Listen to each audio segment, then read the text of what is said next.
ኣብቲ ከባቢና ጽምዶ ሒዝዎ ዘሎ ናይ ትግራይን ናይ ኤርትራን ጉዳይ ጥራሕ ዘይኮነስ ናይ ዓፋር ጉዳይ እውን ከም ዘሎ ንፈልጦ ኢና ዓፋር ጥራሕ ዘይኮነ ናብ ኣምሓራ እውን ሓሊፉ ትጽምዶ ኢምፓክቱ እስካዕ ክንድኡ ክኸውን ከም ዘለዎ እውን እንዳሓበርና ፀኒሕና ኢና ብሕጂ እውን እንሕብሮ ንስ እዩ ምክንያቱ ካብኡ ወፃኢ ካሊእ መማረፅ ስለ ዘየለ ናይ ዓፋር ሰራዊት ናብ ዓፋር ካብ ዝኣቱ ጀሚሩ ኣብ ዓፋር ዝነበሩ ሸፋቱ ናይ ትግራይ ካብ ዓፋር ወፂኦም ናብ ዝተፈላለዩ ከባቢታት ከም ዝበተንዎም ይፍለጥ እዩ ነዚ ክልተ ምክንያት እዩ ዘለዎ እቲ ሓደ ናይ ዓፋር ሰራዊት ምእታው ጥራሕ ዘይኮነ ባዕልና ኢና ክነውፃኩም TDF ኣትዩ ንዓኹም ከውፅእ ክደክመ የድልዮን ባዕልና ክነውፃኩም ኢና ዝብል እሕሊፉ ከም ዝነበረ ትፈልጥዎ ኢኹም ናይ ዓፋር ሰራዊት እውን ብደንቢ እናተበራኸተ በብግዚኡ እናዓበየ እናሰፍሐ እናበዝሐ ኣብዚ ሕዚ እዋን ኮይንና ክንሪኦ ከለና ናይ ዓፋር ሰራዊት ክፍለ ጦራት ዝወነነ ናብ ቡሬ ተሳጊሩ እውን ኦልሬዲ ዓፋር ነፃ ንምውፃእ ኣብ ተግባር ዝርከብ ሰራዊት እዩ ማለት እዩ ነዚዩ ዝመርሕ ዘሎ ሓጂ ኢብራሂም ዑስማን ናይ ኣርብታደር ናይ ክልል ናይ ኣርብታደር ቢሮ ሓላፊ ነይሩ ለዚ ስልጣን ገዲፉ ጽቡቕ ናብራ ገዲፉ እዩ በረኻ ወሪዱ ከምኡ ስልጣን ይኹን ካሊእ ይኹን ገዲፎም ሃፍቱ እውን ገዲፎም በረኻ ዝወረዱ ደቂ ዓፋር ብዙሓት እዮም ሕዚ ከዓ ረሽድ ሳልሕ ዝበሃል ናይ ሰመራ ዩኒቨርሲቲ ሰብ ሓይልን ናይ ዓፋር ክልል ምክትል ሲቪል ሰርቪስን ዝነበረ እዩ ኸይዱ ዘሎ ረሽድ ሳልሕ ናብ ሓጂ ኢብራሂም ተሓዊሱ ከም ዘሎ እውን ከምዛ ትሪእዋ ዘለኹም በዛ ፎቶ እዚኣ ከተረጋግፁ ትኽእሉ ኢኹም ኣብዚኣ እኒሄኩም ማለት እዩ ናብ ሓጂ ኢብራሂም ተሓዊሱ ኣሎ ዓፋር ዓበይቲ ሓለፍቲ እውን ሰበስልጣናት ዝነበሩ ኣብቲ ክልል ይኹን ኣብ ዓበይቲ ትካላት ናይ ዓፋር ከምኡ እውን ብፍላይ ፖሊስ ፍሉይ ሓይሊ ኣድማ ብተና ናይ ዓፋር ዝነበሩ ጠቕላላ ናብ ኦጉግመ ናብ ናይ ዓፋር ሰራዊት ይተሙ ከም ዘለው ናይ ዓፋር ሰራዊት ከዓ ብሰፊሑ ይደላደል ከም ዘሎን ዓፋር ነፃ ንምውፃእ ኣብ ቀረባ እዋን ነቶም ክልተ እዚ ኣብኡ ዘለው ናይ ኢትዮጵያ ሰራዊት ይኹን ናይ ኣወል 40 ምልሻ ናይ ኣወል 40 ፍሉይ ሓይሊ ንዕኡ ዝድግፉ ዘለው እምበር መብዛሕትኡ ምልሻን ፍሉይ ሓይልን ኦልሬዲ ናብ ሓጂ ኢብራሂም እናተሓወሰ ከም ዘሎ ይፍለጥ እዩ ለዚ ነዚኦም ፀራሪጎም ህዝቢ ዓፋር ነፃ ኣውፅኦም ከም ሃገሩ ናፅነቱ ኤክሰርሳይዝ ዝገብረሉ ኩነታት ንምምችቻው ናይ ዓፋር ሰራዊት ይሰርሕ ከም ዘሎ ብተግባር ርኢና ኣለና ማለት እዩ ለዚ ዓብዪ ሓላፊ እዩ ወየ ናይ ዓፋር ኮይኑ ዓፋር ከዓ ሚድያ ስለ ዘይብሎም ሚድያኦም ደደቢት እያ መብዛሕትኡ ናይ ዓፋር ጉዳይ እትሽፍን ደደቢት ስለ ዝኾነት ስለዚ ከምዚ ስለ ዝኾነ እምበር እዚዩ ዓብዪ ዜና እዩ ዓብዪ ሓላፊ እዩ በረኻ ወሪዱ ዝንሄ ስለዚ እንታይ ማለት ምዃኑ ትርጉሙ ንህዝቢ ዓፋር ኮነ ነቱ ምስለኒ ኣብዪ ኣሕመድ ኮይኑ ዝሰርሕ ዘሎ ሓይሊ እንታይ ማለት ምዃኑ ትርጉሙ ብተግባር ምርኣይ ይከኣል እዩ ማለት እዩ ንመለስ ናብ ባዕልና ካብቲ ሰበር ዜና ወፂና ናብ ባዕልና ንመለስ እሞ ካልኣይ ነጥብና ናይ ሎሚ ዕብደት ወይ ከዓ ዕብዳን ጌታቸው ረዳ እዩ ጌታቸው ረዳ ንትግራይ 7 ግዜ ቀቢርዋ እዩ 7 ግዜ ቀቢርዋ እዩ ዓዲ ሃገር እቶም ጀጋኑ እቶም ህዝባውያን ብተግባር ዘመስከሩ ንትግራይ 7 ግዜ እንተሞትና ኣላ እውን ምንም ይመስለናን ይብሉ ጌታቸው ረዳ 7 ግዜ ቀቢርዋ ኣሎ ንትግራይ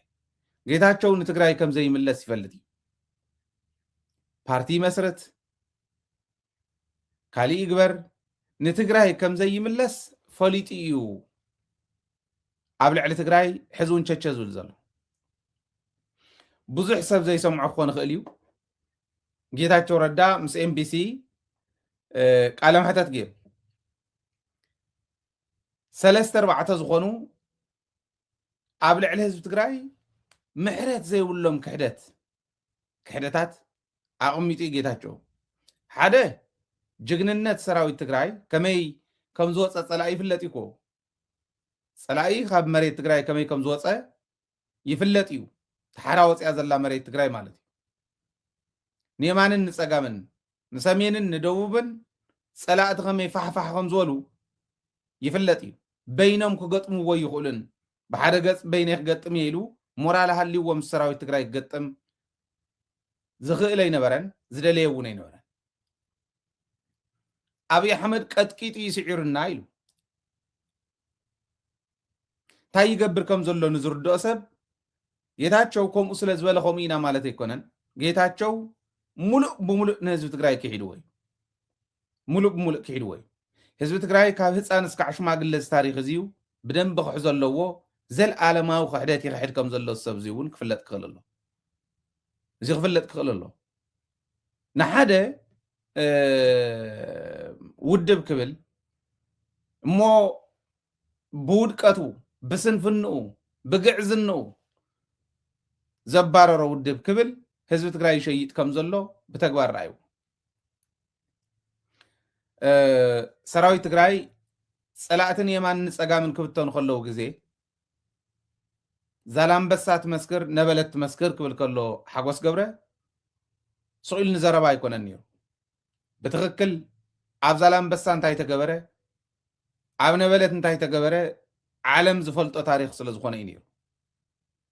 ጌታቸው ግን ነዚህ ኸሂዱ ህዝብ ትግራይ ተሳዒርካ ኢኻይሉ ሞራል ህዝብ ትግራይ ክቀትል ይሞክር ኣሎ ብጌታቸው እትቀተል ወይ ብጌታቸው ትህነጽ ሞራል የላን እምበር ከም ጌታቸው እንተዝኾን ነይሩ ኣብ ልዕሊ ህዝብ ትግራይ ዝኽእሎ ኩሉ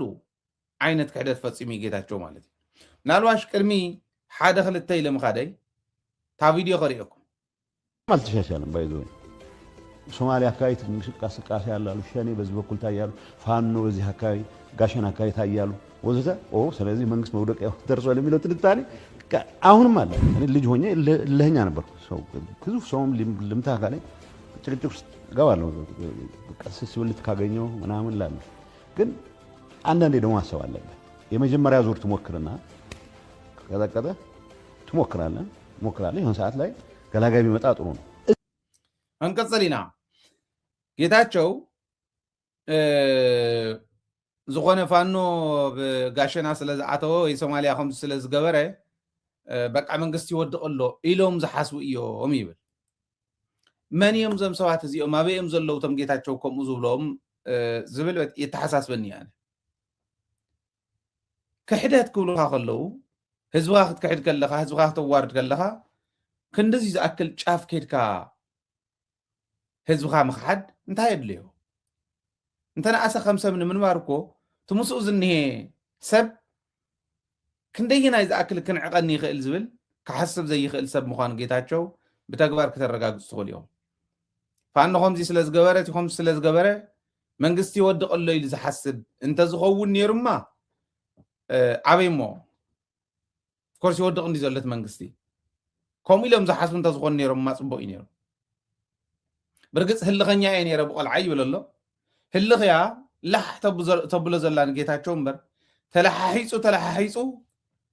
ከም ሓሰማ ኣብ ደንብ ኣትዩ ካብ ምንኩራፍ ወፃኢ ካሊእ ተኣምር ክሰርሕ ይኽእልን ጌታቸው ኣብ ኣኒሄ ኣብ ሸራተን ዝውዕል ናብ ሚድያታት ይኸድ ከም ዝሓዘረ ትርእይዎ እኒኹም ኣብ ሸራተን ኣብ ሓንቲ ፀግዒ ተሸኪዑ ምስ ሞባይሉ እምበር ሰብ ፀሊእዎ ቶም ዝለኣኽዎ ቶም ለኣኽቱ እንተይተረፈ ፀሊኦሞ ትረፍደት ትግራዋይ ትለኣኺኡ እንተይተረፈ ፀሊእዎስ ተፀጊዑ ሓንቲ ውሻጠ ዝውዕል ሰብ እዩ ሰብ ከይመስለኩም ጥዒምዎ ዘለውን ከይመስለኩም ክሓብጥ ይኽእል እዩ እሱ ናይ ሽኮር ሓደ መግለፂ እዩ ናይቲ ሕማሙ ሓደ መግለፂ እዩ ሕማም ኣነ በቲ ሕማም ክቕልድ ደልየ ኣይኮነን ሕማም እዩ ግን ናይ ሕማም ያ ከምኣ ትገብሮ እምበር ጥዒምዎ ኣይኮነን ጌታቸው አየሪና ነገታቸው ዘለው ወሉ ስቲል ይወደክ እየተነሳ አሁንም ካልጣልኩት ምትል ከሆነ ዘን ዩሮን አምሮ የለም በአቱ ዘ ኤክስፔንስ ስንሰውን ምናስጨርሰው ስለተስማማህ ብቻ እኮ አይደለም ወደ ሰላም ምትመጣ አንድ ሐሳብ ስላልሁ ይቻላል ሰላሙ ያዋጣል ብለህ ስላመንከው ግን ሰላሙን ምትመርጣት ሌላ ዝግጅት ከሆነ አሁንም የሆነ ስብስብ ፈልጋ አዲስ አበባ ለመመለስ ከሆነ እንደዛ ነው የሚሉት አሁን አዲስ አበባ ንምምላስዮም ዝደልዩ ይብለና አዲስ አበባ ባወር ብለን እንጣት ይቻላል ችግር የለውም ጥቅምት 24 ከንቀጽሊና አዲስ አበባ ንምምላስ ዝደል ሰብ ከም ዘየለኽ ነግረኩም ህዝብ ትግራይ ክሽወድ ስለዘይብሉ ኣነግ ነግረኩም ሪፎርም ናይ ህወሓት አዲስ አበባ ምምላስ ይውል አዲስ አበባ ምምላስ ዝበሃል ታገመት ተራኽበና ዝነበረት ብመቀስ ክርትም ቢላ ዝቆረፀት እያ ታ ሪፎርም ትተግበር ቶሎ نبللون كالي تأمريون أنا خمزي الخزارة بين برنن بعلم كوصون يروه ناتنا تزوج تقرأي أبيدو إياه تزوج تقرأي زعمنو مرح مريسو أبزع من اللو عدي أبزع من اللو ناي عدي بدرجة مالت بغلل الناس بهاجرنا زياتهم وانتي ترفه زحزي أبحلنا تقرأي كله زنيها هاجريا تقرأي أبحلنا أنا هنيتنا ياينا تقاللتنا مسوعتنا تخوف لغلو أبحلنا تقرأي تشكيمهم هاي لغونا خالي سلا تقرأي كالس كله أبحلنا تقرأي تشكيمي حوا حذون بوز حزين الدسابة مملاس يلن أزيما قرصنا نفلت من تايم زي قالت اوه غزيه سلازلوو حدا ፖለቲካ ብዙሕ ዘይርዶ ንምንታይ ሕዚ ዘይተገለጸት ክብል ኸውኒ ሕዚ ዘይተገለጸሉ ምክንያት ብዙሕ ዝስራሕ ነገር ስለ ዘሎ እዩ ታሪፎርም ግን ትተግበር ቶሎ ሪፎርም ሓሊኾም ሒዞም ዘለው መነመን ምዃኖም ፍለጥ እዩ ታሪፎርም ከይትግበር ኮነ ኢሎም ሒዞም ማ ዘለው መነመን ምዃኖም ፍለጥ እዩ መኸተ ኣካለት መኸተ እዩ ሪፎርም መኸተና ብብቕዓት ክንዋፃ እንድሕር ኮይና ሪፎርም ክትግበር ክኽእል ኣለዎ እምበር ሕወሓት እውን እንተኾነት አዲስ አበባ ክኸይድ እየ ዝብል ብግለሰብ ይህሉን ክብል ኣይክእልን ስለ ውፅሑ ውሉድካ ይትመሓል ስለ ዝኾነ ከም ውድብ ግን ዝተወደአ ነገር እዩ ጌታቸው ዓዘፍዘፍ ዝብል ዘሎ ወይ ይፈልጦን ብርግፅ ጌታቸው ዳ እንታይ ሞ ከመይ ገይሩ ክፈልጦ ምናልባሽ እውን ይፈልጦን ጥራሕት ኣይኮነስ ኮነ ኢሉ እውን በዓል እውን ዝበለና ስለ ዝኾነ እንዳደናገረስ እንዳበለስ ናብ ስልጣን ከይትወፀብ ትግራይ ሕወሓት በሃል ስልጣን ከይትሕዝ ቃለስ ኢሉ እዩ ሳይ ዝገብር ዘሎ ኣፍቶ ሪፎርም ዘሎን ኣብ ሕልና መራሕትን ኣብ ሕልና ህዝብን ዘሎ ግን ነዲስ አበባ ምምላስ ዝበሃል ነገር የለን ሃገረ ትግራይ ክትጋሃድ እያ ድሕሪ ሕዚ ኣብ ሕልና ዝተሃነፀት ሃገር ማንም ከፍርሳ ይኽእል እዚ እዚዩ በደንብ በስነ ስርዓት ንረዳ እዩ የት ነበር ካንተ ፋኖ ከፌደራል መንግስት ጋር ግጭት ውስጥ የገባው ፕሪቶሪያ ተፈረመ ብሎ ነው ምንም ጥያቄ የለውም ይሄ በግልጽ የያዙት አቋም ኢሳያስ ተኮሊፍና ማለት ተደናቀፍን የያዝነው ፕሮጀክት ቲፒኤልኤፍን ለማዳን ሲአይኤ ያመጣው ፕሮጀክት ነው አብይም የዛ መሳሪያ ሆነ ንአብይ መሳሪያ ገይሮሞ ሓዚንሉ ማለት ኢሳያስ ተኮሊፍና ኢሉ እዩ ፋኖ እውን ናብ ኩናት ዝኣተወ ፕሪቶሪያ ንምንታይ ተፈረመ ኢሉ እዩ አብይ መሳሪያ ኮይኑ ሓዚንሉ ማለት ሕዚ ጌታቸው ናይ ብሓቂ ንህዝቢ ትግራይ ከድሕን እንተዝሓስብ ነይሩስ ጎረቤትና መን እዩ ሰላም እንተዝደሊ ንህዝቢ ትግራይ ክንፈትሖ ዘለና ምስ ኣምሓራን ምስ ኤርትራን ዲስ ኣብይ ኣሕመድ መሳርሒ ገይርኩሞ ግዶፍንዶ ንኣብይ ኣሕመድ መሳርሒ ትግበርዎ ኢልካ ምልማን እዩ ነይሩ ወዚኣ እኮ ደርሆ ፅሒራ ተውፃ ተንኮል እኮ እታ ናይ ጌታቸው ተንኮል እያ እንተኮይናስ እዚ ዝገብር ዘሎ ንህዝቢ ትግራይ እንተሓሲቡሉ ኢሳያስ ተኮሊፍና ዋላ ይበል ፋኖ ፕሪቶሪያ ንምንታይ ተፈረመ ኢሉ ዋላ ይዕበድ ብዘየግድስ ከምኡ ኢሎም እንተኮይኖም ኮርስ ኢሳያስ ተኮሊፍና ኢሉ ፋኖ ከምኡ ኢሉ ከይዱ እንተኮይኑ ኢሳያስ እውን ተኮሊፍና ስለ ዝበለ ካብ ናይ ኣብይ ኣሕመድ ዝበለፀ በደል ይብሎም ኣብይ ኣሕመድ ይፀዊዕዎም ነዚኦም ፀዊዑ ዘምፃልና ነዚኦም ፀዊዑ ዘጨፍጨፈና ኣብይ ኣሕመድ እዩ ዓዳሚኦም ናባይኦም ገንዘብ ዝኸፍሎም ኣፅዋር ዘዕጥቆም ዝነበረ ኣብይ ኣሕመድ እዩ ኣብይ ኣሕመድ ናይ ኣርማጭሆ ሽፍታ ናይ ዳባት ሽፍታ ናይ ከም ዝበልካ ሽፍታ ንዓተኣከብ ትግራዋይ ውረር ኢሉ ዘምፀኩ ኣብይ ኣሕመድ እዩ ፋኖ ንምንታይ ተፈራረምካ እንተይልዎ ኣነ ይቅየሞኒ ፋኖ ምክንያቱ ይፈራረምን ተጋሩ ክነጥፊና ልሕስ ክነብሎም ኢሉ ይምፅዎም ድሓር ግን ዘይንልሓስ ምዃንና ዘይንቁርጦም ምዃንና ምስ ረአየ ንድሕሪት እንሰሒቡ ንምንታይ እንሰሒብካ ኮሊፍካና ኢልዎ ኢሳያስ ንምንታይ እንሰሒብካ ንምንታይ ፈረምካ ኢሎሞ ፋኖ ሒዝዎም ዝመፀ ግን መን እዩ ኣብይ ኣሕመድ መሳርሒ ኮይኑ ይብለና ኣሎ ጌታቸው ራ ሓዝ ህዝቢ ትግራይ ስለዚህ እነዚህ ቲፒኤልኤፍ ባለመጥፋቱ ትግራይ ሙሉ በሙሉ ባለመበርከኳ ያኮረፉ ሰዎች ድንገት ህብረት ፈጥሬ ከነዚህ ጋር መንግስት ጥላለሁ ብለህ ስታስብ this is the height of stupidity ጠቅላይ ሚኒስትሩ the height of stupidity ጌታቸው ባዕሉ ጌታቸው ናይ ውርደት መግለጺ ናይ ውርደት መለክዕ ሚዛን ኮን ይኽእል ስልጣን ተላዒለ ኢሉ ስልጣን ያወሪድ ኣለኹ ኢሉ ናፍቱ ህዝቡ ዝበልዕ ዝነበረ ንዕኡን ዘሳዶ ዝነበረ ንትግራይ ሰባ ኣትክልታ እንስሳን ሓመዳን እውን እንተይተረፈ ዋጋ ዘኽፈለ ሰብኣይ ዘኹ እንዳበለ ኸይዱ ስልጣን ምልማን እዩ the height of stupidity ንብሎ ወራዳ ስለ ውርደት ክነግረና ይኽእል ሸያጥ ዓዲ ስለ ክሕደት ከውርየና ይኽእል ኣደ ምጽፋዕ ንውር ዝገበረ ናይ ጀኖሳይድ ምልክት ዝበሃል ኣብ ትግራይ ከይተርፍ ብሓያል ሱፐርቪዥን ናይ ጀኖሳይድ ምልክት ዝበሃል ኣብ ትግራይ ከይተርፍ ብሓያል ሱፐርቫይዝ እናገበረ ባዕሉ ሕጥጥ ጠቢሉ ናብ ኣብይ ኣሕመድ ዘረከበ ሰብ ስለ ትግራይ ክሓለ ይኽእል ማንም ክሰምዖ ኢለ ኣይኮነን ዝደናገር ሰብ ከይህሉ ግን ክፈልጦ ኢለ ጌታቸው ማለት ሓፂን ትበሃል ትፈልጡ ዲኹም ቁምቡላ ዝወደቐ ሓፂን ሰን ከይተርፋ እዩ ልሕሰብ ኢሎ ሲልዎን ነቱ ናይ ጀኖሳይድ ኮሚሽን ዝሰርሖ ዝፀሓፈ ፅሑፍ እውን ብርግፅ ጌታቸው ዛውዒ ይዛረብ ግን ኣጋጣሚ ኮይኑቱ ዳታ እውን ምስ ፕሮፌሰር ሙልጌታ ስለ ዝነበረ ኣነ ረኺበየ ነይረ ኣነ እውን ድሓር ረኺበየ ነይረ ካብቱ ናይ ጀኖሳይድ ኮሚሽን ጌታቸው ምስ ሓሰወ 76% ሻዕቢ ኣይፈፂምዎ ምስ በለ ረኺበየ ነይረ ግን ነዚኣ እውን ሒዘያ መፅየ ይብል ኮነይ ልተዳልዩ ኸይዱ ትወዲ ክትሰምዕዋ ኢኹም ሕዚ ራእዩለይ ሬድዋንን ልኮት ነበር ብቻ ሳይሆን ነጋሪዎች ኩመት ምን ለምን አትጠይቋቸው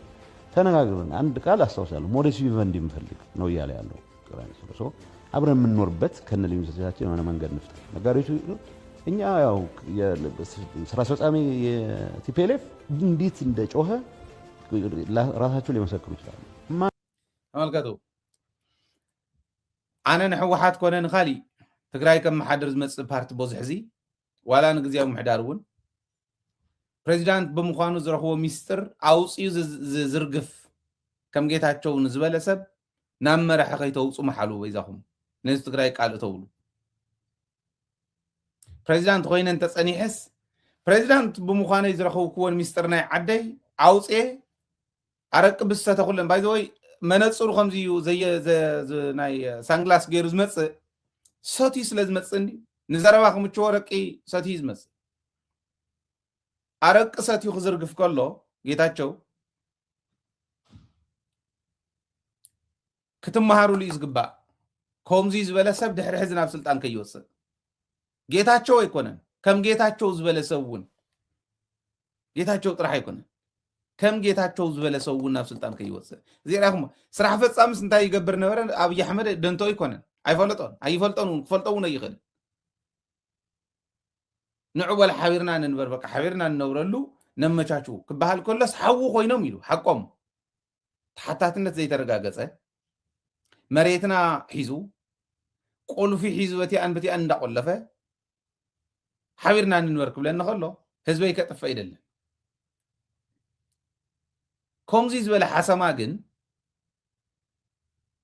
ኣማዕዲኻ ርኢኻ ከምኡ ዝበለ ሰብ ከይድገም ኣብ ስልጣን ከም ጌታቸው ዝበለ ሰብ ፍጹም ከይድገም ንድሕሪ ሕዚ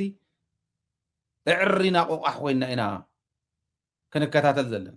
ጌታቸው ንሱ ጥራሕ ኣይኮነን እናችሁ እናንተ እንትን ምትሉ ስለዚህ መንግስት እንጥላለን የሚል ሂብሪድ ጠቅላይ ሚኒስትሩ የሰጠው መልእክት ነው የሚለው የኤርትራ መንግስት ኢንቴንሽን ክሊር ነው ግጭት ውስጥ ከገባን አድቫንቴጅ ይወስዳል ላስቆሙ አልችልም ስለዚህ ያለን ልዩነታችንን አብረን ብንሰራ ነው የሚያዋጣው ብሎ ጠቅላይ ሚኒስትሩ የሰጠለከለ ሁላችንንም አግኝተዋል እኔ ጋር እንደ 10 ቀን ቆይቶ ነው የተመለሰው ግን ሬድዋን ይኸይዱ 10 መዓልቲ ዝሆን ጸኒሑ ተመሊሱ ዝብሎ ዘሎ ንፈልጦ ነርና ኢና ቃልዒና ይውን ኢና ኣብቲ ግዜ ንሱ ጌታቸው ኢትዮጵያን ኤርትራ ምውራራ ይተርፋን ሓቢርና ንውረር ዝበለ ጌታቸው ሽዑ شعبيه خور رؤيه يلمبر شعبيه انت موصيو ادفانتج كوسديو حبيرنا نكلاخل حدا نكون نحنا شعبيه خي مصنا يلس ابي احمد لو مخحتنا من شعبيه حدا خوين خطفنا مصيس حدا نكون شعبيه مصي خي يطفعنا خي وقعنا بقى حدا نكون إلونا نيرو ጠቅላይ ሚኒስተር እንዳለ ይዛረብ ዘሎ ልኡኹ እንዲሁ ጌታቸው ከምኡ ካብ ምባል ወፃእ ካልእ ክብለ ይኽእል ታ ጉዳይ ግን ከመይ እያ ነይራ ጌታቸው እንተሎ ጻድቃን ክልቲኦም ፅሑፍ ኣቕሪቦም እንዲዮም ክልቲኦም ፅሑፍ ኣቕሪቦም እዮም ታ ፅሕፍቲ ትብል ብትርጉማ ጠቕልል ብዝበለት ኢትዮጵያ ባሕሪ ክተምፅእ ንኤርትራ ክትወራ እያ ንኤርትራ ክትወራ ከላ ንሕና ዓውዲ ኩናት ምዃንና ይተርፈናን ኣብዚ ኣብ ትግራይ እንገብርዎ እቲ ኩናት እዝና ኣብይ ኣሕመድ ምስ ኣብይ ኣሕመድ ተሰሊፍና ንሻዕብያ ንውረሮ ንኤርትራ ንውረራ ክልቲኦም እዚኣ ኢሎም ኣቕሪቦም እዮም ጌታቸውን ጻድቃንን ነዚኣ እዩ ዝብለና ዘሎ ከምዚ ኢልና ነርና ኖ መንግስቲ ክግልብጥ እየ ኢሎም ይብል መንግስቲ ክግልብጥ እየ ዝበለ ሰብ የለ ከምኡ ዓይነት ድሌት የብሎምን እንተደልዮም ይተሓናኸቱ ኢትዮጵያውያን ነው برقصኝነት ሓደ ኮይኖም ክነብሩ ከም ዘይኽእሉ ፍሉጥ ትግራይ ድሕሪ ሕዚ ናብ ኢትዮጵያ ክትምለስ ዘይትኽእል ዓዲ ኮይና ክትምለስ ያ እንተኢሎም እውን ኣነ ማለት ብግልፂ ከቕምጥ ናተይ መትከል ከም ሓደ ትግራዋይ ኢትዮጵያ ክንመልሳ ኢና ናብ ኢትዮጵያ ዝብል መራሒ እንተመፅዩ እስካዕ ሕልፈተይ ክቃለሰ ኢትዮጵያ ዘይምእታው ትግራይ ዘይምእታው ክካል ይኸውን ዋላ ይንእቶ ግን እስካዕ ሕልፈተይ ክቃለሰ ምክንያቱ ትግራይ ናብ ኢትዮጵያ እንተተሓዊሳ ድሕሪ ሕዚ ንምጥፋእ ይኸውን በቃ መሃላልማ ንምጥፋእ ይኸውን ምክንያቱ 8 ግዜ ተሳሓይቶም እዮም ብናታቶም ዓይኒ ማለት እዩ 8 ግዜ ከጥፉና ኣይከኣሉን ሞኪሮም 8 ጀኖሳይድ ፈፂሞም ከጥፉና ኣይከኣሉን ሕጂ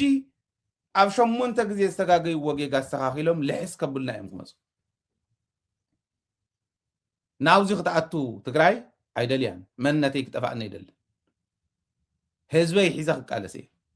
ኣይትጠራጠሩ ካሊእ እውን ከምኡ ዝብል ብዙሕ ከም ምዃኑ ኣይጠራጠርኒ ተኣምር ክትፍጠር እምበር ትግራይ ናብ ኢትዮጵያ ክትሕወስ እያ ኢሉ ዝሓስብ ሰብ እንተሃልዩ ደንቆሮ እዩ ማለት እዩ ከምዞ እኒአ ትርእይዎ ዘለኹም ዕትሮ ከምኡ እዩ ማለት እዩ መንግስቲ ክግልብጥ እየ ዝበለ ሰብ የለን እንተሲ ገልበጥ እንተሲ ጓሓፍ ናቶም እዩ ንሕና ካፍታ ኢትዮጵያ ትበሃል ከመይ ገርና ኢናታ ንእሽትለን ተራኽበና ገመድ ብትኸቢልካ ዓድኻ ትምስርት ዝብል እዩ ዘተሓሳስበና ጌታቸው እዚ ብምባሉ ገሪሙና ኣይኮነን ክንጥንቀቕ ኣለና ክንሰርሕ ኣለና እዩ ናፍቶም መራሕትና ክንመፅእ ኢና ንርአዮ ግን እዚ እውን ሕጂ የተቀበለው ሰው አልነበር ትክክለኛ ግምገማ ነበር ግምገማ ትክክለኛ ግምገማ ነው ምንም ኦብቪየስ እኮ ነው አንተ በጠቀስከው እኔም ባለኝ መረጃ መሰረት መንግስት ያ ጦርነት እንዳይጀመር በጣም ጥረት አድርጓል ስፔሻሊ ፕራይም ሚኒስትሩ መንግስት በአጠቃላይ ይሄ ሆኖ ያለ ግን የጦርነቱን ኢፌክት ዴሊብሬት ሲስተማቲክ ፕሮሴክሽን ነው ስዊስ ጄኖሳይድ ነው ብሎ ዲፋይን ማድረግ እንዴት ይሆናል ብሎ የሚወጉት ሰዎች አሉ ስፔሻሊ ከሰኔ በኋላ መንግስት ጥሎ በወጣበት ተከትሎ ፒቲፒኤልኤፍ የብዙ ጥቃት መንስኤ ራሱ ሆኖ ሳለ ሲስተማቲክ ፕሮሴክሽን ስዊስ ጄኖሳይድ ነው ብሎ መደምደም አያስኬድም ብሎ የሚወጉት ሰዎች አሉ ሲሪየስሊ በዚህ አርጉመንት የኔ ጓዶች አንድም ፊቸር ማየት አይችሉም ፓስት ነው የሚጠነቁሉት የሚል ነው የጻፍኩት አለ ኦልሞስት እኔ ወደ 1000 አካባቢ ፔጅ አለኝ ለትግራይ ናሽናሊዝም የሚያወራው ውሸት ነው ዲቃላ ናሽናሊዝም ነው አልኩ ሰፈር ሲቆጥር ይውላል ስለዛ ጥናት ግን ብዙ አልተወራም እኮ እንዲወራ ስላልፈለጉ እኔ ቆጣው እኔ አሁን ለምሳሌ ዶክመንቱን ይዞ ስለወጣው ኮፒ አለኝ ነው ትንሽ ነገር እስቲ 76% of the crimes were committed specifically በኤርትራውያን ተፈጸሙ ይልና ስዋታ ወዘሬ ከ24% assortment of ፋኖ አለ ያልገባኩ የለም ትግራይ ውስጥ እኮ እድል ገጠመኝ ያለ ማንኛውም ፋኖ አንድ ያደረገው ዝም ብሎ ኋላ ሊሆን ይችላል እንጂ ሁሉ የግል ሽፍታ የነበረም ሳይቀርቆ ነው ትግራይ ላይ ተረባለው ልብ በለዙ ትግራይ 76 ሻዕብያ 24 ከዓብሎ ለና ይፋኖ 76 24 ተተደሚረን 100 አብይ አህመድ ሙሉ ነፃ ገይርዎ ጌታቸው ማለት 76% of the crimes were committed by Sha'biya ብለካሎ 76 ሻዕብያ 24 ከዓ ናይ ፋኖ ይብለካሎ 100% ፋኖን ሻዕብያን የንፈጽሞሞ ኢትዮጵያ ኣይፈጸመትን ይዝብል ዘሎ ሓደ ጦርነት ከይጅመር ቀዳማይ ሚኒስትር ጽዕረት ገይሩ እዩ ብሎሞ ንስኻውን ብዘለካ መረዳእታ ብዝገለጽካዮ ኣነውን ብዘለኒ መረዳእታ ጥርቱ ጦርነት ኩናት ከይጅመር ኣብይ ኣሕመድ ጻዕሪ ገይሩ እዩ ከም ትፈልጦ እናት መጽናዕቲ እውን ንገረኒ ይብሎሞ ጻዕሪ ከም ዝገበረ ኣብይ ኣሕመድ ጦርነት ከይጅመር ጌታቸው ኣረጋጊጹሎ ማለት እሱ ጥራሕ እንተይኮነ ግን 76% ብሻዕብያ 24% ብፋኖ እዩ ተፈጺሙ ኢሉ 100% ብኻልኦት እምበር ኣብይ ኣሕመድ የብሉን ይብል ማህበረ ዴጎ እንታይ እዩ ክበሃል ደብረ ኣባይ እንታይ እዩ ክበሃል እንታይ እዩ ክበሃል ምናልባሽ እቲ ናይ ምድፋር ጉዳይ እቲ ናይ ህፃውንቲ ምቕታል ጉዳይ ከመይ ገይሩ ረሲዕዎ ቀሻውሽቲ ምስ መስቀሎም ሸኻት እንዳሰገዱ ከመይ ገይሩ ረሲዕዎ ከመይ ዝበለ ክሕደት እዩ ናይ ጌታቸው ረዳ ክሕደት ይገርመኒ ኤኒዌይ ንፍለጦ ካብኡ ግን ነቲ ዘሎ ሽግር ፈቲሕና ንቅድሚት ስንሳገረሉ መንገዲ ነመቻቹ ጌታቸው እዚ ንጌታቸው ፀኒሕና እውን ክንመፆ እንዲና ብፍሉይ ክንመፆ ኢና ናይ ጌታቸው ጥራሕ ከምዚ ዝበለ ክሕደት የለን ትዋና ግን እንታይ ይመስለኩም ንሕና ኣብ ውሽጥና ኣብ ውሽጢ ትግራይ መሪሕነት ኮይኑ ዘገልግል ዝንሄ እቲ ህዝቢ መሪርዎ ጨኒቕዎ ክንቀሳቀስ ዘይኽእል ጉንዲ ኮይንዎ ስለ ዘሎ ጌታቸው ሰብኣይ ኮይኑ ኣብ ሚድያ ወፂኹም ትሕዚ ሰማዕኹም ዓይነት ዘረባ ዝዛረበሉ ኩነታት ንሰምዕ ኣለና ምክንያት ኣለዎ ጌታቸው ከምኡ ክዛረብ ዝሞተ መሪሕነት ምዃኑ ስለ ዝርኢ ዘሎ እዩ ሰብኡት ዘይብሉ ጎራሙፅ ይረኣዩሉ ይብል ህዝብና ሰብኣይ ዘይብሉ ምዃኑ ናይ ትግራይ መሪሕነት እዩ ዝነግረና ዘሎ እዚ ከዓ ንሪኦ ኣለና ኢና ተሰብ መሪርዎ ከምቲ ትሪእዎ ዘለኹም መራሕቲ ፀሊኡ መራሕቲ ኒዕቑ መራሕቲ ክመፁ ከለውስ ቆልዓ ምስ ዓብዪ በቃ ባህንቀውታ ብጭብጨባ ብዕልልታ ዝቕበል ዝነበረ ቶርማስ ወዲ ቶርማስ ተመሊኡ ስለ ዝኾነ ነዚኡ ጌታቸው እውን ዓለል ዝብለሉ ዘሎ ብዝኾነ ኮይኑ ግን ንጌታቸው ማለት ናይ ሻዕብያ 76 ይኹን ናይ ፋኖ 24 ይኹን 100% ንሶም ፈፂሞም ዋላ እንተ ዝኾኑ እዚኣቶም ኣብ ልዕሊ ህዝቢ ትግራይ ግፍዒ ንክፍፅሙ ዝገበረ ኣብይ ኣሕመድ ምዃኑ ክነግሮ ኣነ ጥራሕ ኣይኮንኩን ማንም ትግራዋይ እዚኣ ክነግሮ ቶም ሊጠይቋት የማይፈልጓት ጥያቄ ግን አለች እዚህ ጋር አሁን ማን ነው ይህንን ኃይል የጋበዘው ማን ነው ይህንን ኃይል ስፖንሰር ያደረገው ማን ነው ለዚህ ኃይል ተተኳሽ የሰጠው ማነውስ ይህንን የሻዕቢያ ወንጀል በአደባባይ በማስተዳደረው አገር ውስጥ ያለን ህዝብ ስለገደልክልኝ ስለደፈርክልኝ ስላፈናቀልክልኝ አመሰግንሃለሁ ያለው በፓርላማ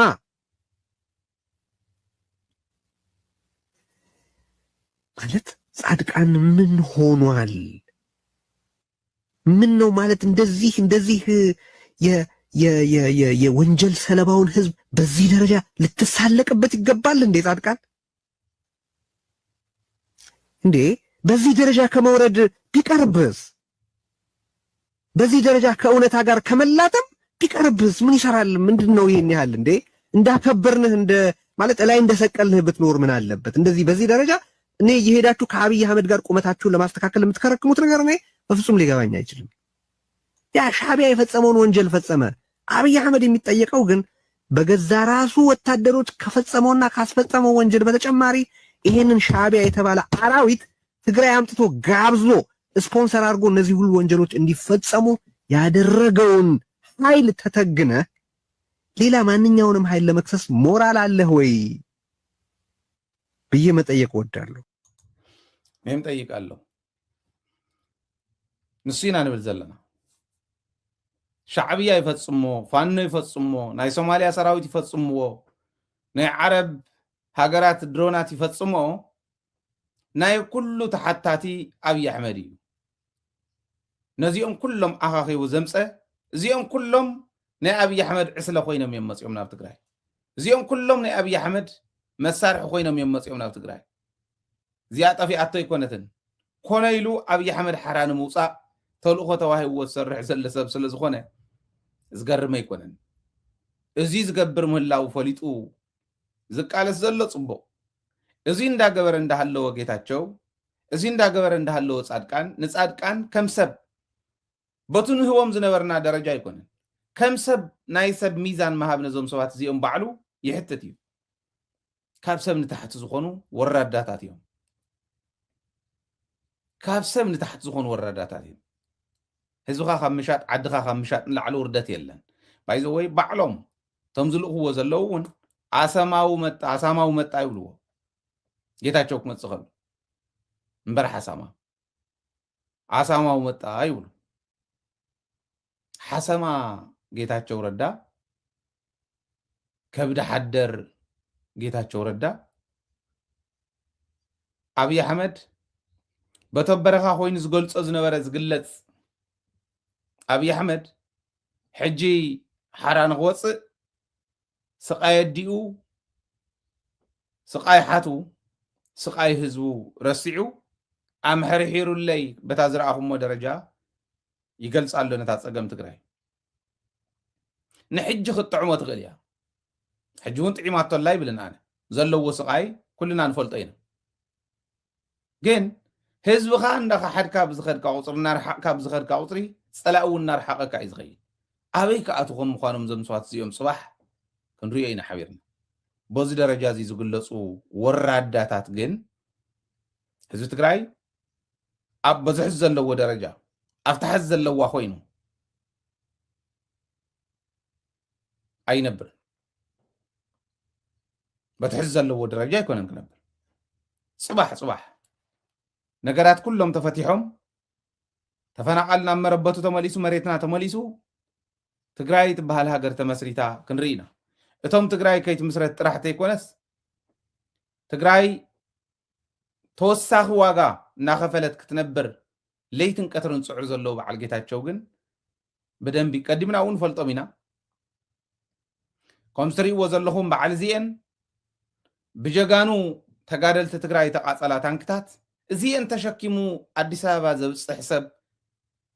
ማለት ትለበጥ ኣብ ሙሉእ ራእዩ እንድሕሪት ንቅድሚት ራእዩ ኣብ ኩሉ ዝኒዋ መኻይን ራእይዎን እተን ታንክታት ራእይዎን እዚ እውን ደክርሳዕ እዩ እዚ እውን ደክርሳዕ ይኾን ለዚ ብዋናነት ጌታቸው ሓላፍነት ተዋሂብዎ ትግራይ ዋጋ ክትከፍል ትግራይ ኣብ ዝደለየቶ እዋን ናብ ዝደለየቶ ደረጃ ከይትበፅሕ ጥራሕ እንተይኮነስ ህዝቢ ትግራይ ካብ ገፀ ምድሪ ክጠፍእ ኢኹም ዝበሉና ካብ ገፀ ምድሪ ንምጥፋእ ንትግራዋይ ይኸድ ኣሎ ስለዚ ተተቃላሳይ ሓይሊ ክመርሕ ዝኽእል ነቲ ዓዲ ከሳግር ዝኽእል ዓቕሚ ዘለዎ ሰብ ንቅድሚት ምምፃእ ንቅድሚት ብምምፃእ ንትግራይ ውዕለታ ክውዕለላ ክኽእል ኣለዎ ደሓን ዝኾነ ሰብ ነቶም ወራዳታት ከምዚ ኢሎም ወዲቖም ዝኔው እውን ብወራዳነቶም ብኡ ሚዛን ዝመዝኖም ነቶም ክሰርሑ ዝኽእሉ ከሳግሩ ዝኽእሉ ዓዲ ከሳግሩ ዝኽእሉ እውን ዓዲ ከሳግሩሉ ዝኽእሉሉ መንገዲ ዘመቻችወሎም ትዕድል ዘመቻችወሎም መሪሕነት የድልያ ተዓዲ ልቑዛዝ ወዲ ልቑዛዝ ስለ ዝመርሓ ዘሎ እዩ ከምኡ ዝገብር ዘሎ